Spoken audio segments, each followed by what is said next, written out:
Donald Crowhurst is a amateur sailor and an inventor and a dreamer, a daydreamer and a fantasist. And there's a competition in the Sunday Times which is offering £5,000 to the first man who circumnavigates the Earth single-handed without stopping. Donald's had a lot of madcap ideas which often don't get carried out. So I think at first when she hears that he's going to enter into this race, it's such a preposterous idea to her because he's not a professional sailor. He's just sort of potted around in the local bay. I think she doesn't think he's going to do it. In fact, I know she doesn't think he's going to do it. But slowly but surely it dawns on her that he's getting closer and closer to actually going, and there is a moment in which she actually asks him, "Are you really going to go?" And he says yes. To me, the story is, from my point of view, it's a portrait of a marriage and a relationship, and what would have happened had she stopped him. Would he have ever forgiven her? And for me, it's really about, in a relationship, can you stop the other from living out their dreams? And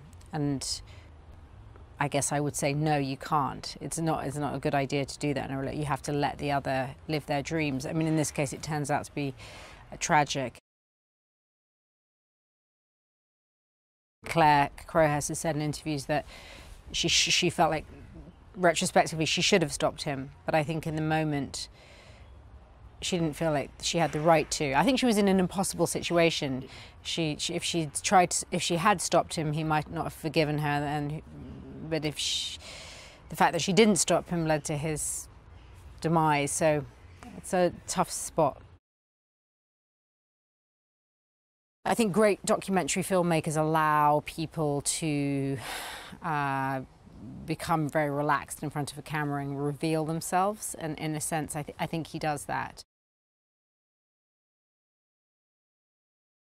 I think at the time there was this notion that he cheated and lied, and I don't really feel the story's about that. I think it's about somebody who's a dreamer who gets just caught up in a kind of white lie that becomes a bigger lie, and in small ways I think that happens to all human beings all the time. I think everybody exaggerates a little bit now and then to suit their story, and this is a very extreme version of it, therefore it makes good drama.